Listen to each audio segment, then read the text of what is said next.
Kangra Lok Sabha seat.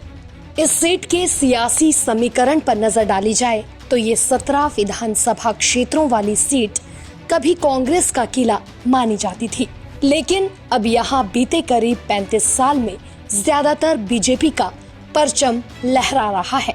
इस seat पर इस बार मुकाबला दो ब्राह्मण चेहरों के बीच हो रहा है। भाजपा ने डॉक्टर राजीव भारद्वाज पर दांव खेला है, तो वहीं कांग्रेस की तरफ से आनंद शर्मा को मैदान में उतारा गया है।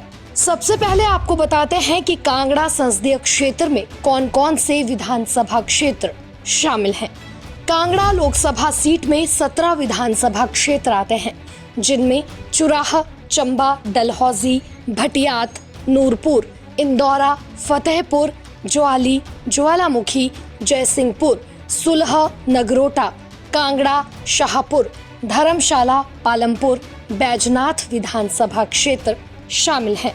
अब बात करते हैं इस सीट पर प्रत्याशियों की किस्मत का फैसला लिखने वाले मतदाताओं की। इस सीट पर मतदाताओं की संख्या 15,24,032 है, जिनमें से पुरुष मतदाता 7,76,880 हैं।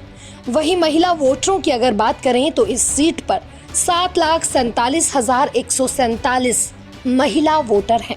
इसके अलावा थर्ड जेंडर वोटरों की संख्या 5 है।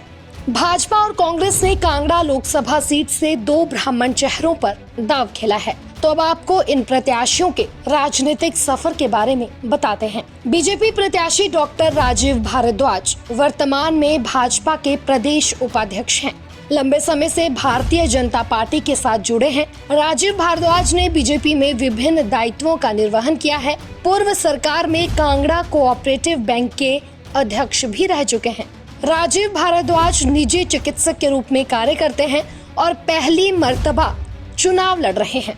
वहीं बात करें कांगड़ा लोकसभा सीट से कांग्रेस प्रत्याशी आनंद शर्मा की, तो आनंद शर्मा राज्यसभा की राजनीति में सक्रिय रहे हैं। पहली बार 1984 में राज्यसभा पहुंचे थे। राज्यसभा में कांग्रेस के डिप्टी लीडर भी रहे हैं। यूपीए सरकार के 10 साल के कार्यकाल में मंत्री भी रहे हैं। कांग्रेस के 6 साल तक मुख्य प्रवक्ता भी रहे। जनवरी 2006 में उन्हें विदेश मंत्री बनाया गया। मई 2009 में वे वाणिज्य मंत्री भी बने। आनंद शर्मा का पहला लोकसभा चुनाव है। हालांकि इससे पहले आनंद शर्मा एक बार विधानसभा चुनाव लड़ चुके हैं, लेकिन वो हार गए थे। लेकिन राज्यसभा की राजनीति में वो काफी ज्यादा सक्रिय रहे हैं और कांग्रेस का एक बड़ा चेहरा है। 2019 में हुए लोकसभा चुनावों पर अगर नजर डालें तो कांगड़ा सीट पर भाजपा को काफी बड़े मार्जिन से जीत मिली थी। आपको बता दें कि 2019 में बीजेपी ने किशन कपूर पर भरोसा जताया था। कांग्रेस ने पवन काजल को चुनावी मैदान में उतारा था। बीजेपी उम्मीदवार किशन कपूर को 2019 के लोकसभा चुनाव में 7,25,218 वोट पड़े थे। वहीं बात करें कांग्रेस प्रत्याशी पवन काजल की, तो उन्हें 2,47,595 वोट मिले थे। बीजेपी ने 2019 में कांग्रेस को 4,77,623 वोटों के बड़े मार्जिन से हराया था। अब बात करेंगे कांगड़ा सीट के सियासी गणित की। बता दें कि पिछले 3 लोकसभा चुनाव से ये सीट लगातार भले ही भाजपा की झोली में जा रही हो, लेकिन साल 2022 में हुए विधानसभा चुनाव में इस लोकसभा क्षेत्र की 17 में से 12 विधानसभा सीटों पर कांग्रेस ने जीत हासिल की थी, जबकि 5 सीटों पर बीजेपी उम्मीदवार की जीत हुई थी। कांगड़ा संसदीय क्षेत्र में चंबा के साथ साथ कांगड़ा के कई क्षेत्रों में गद्दी जनजाति का भी प्रभाव है। इस जनजातीय वोट पर हर पार्टी की निगाहें रहती हैं। गद्दी फैक्टर को इस सीट पर नजरअंदाज नहीं किया जा सकता। इस बार कांगड़ा में दो ब्राह्मण चेहरों की जंग होगी।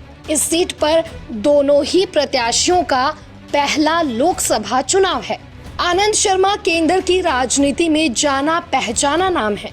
वहीं बीजेपी उम्मीदवार राजीव भारद्वाज शांता कुमार के करीबी हैं।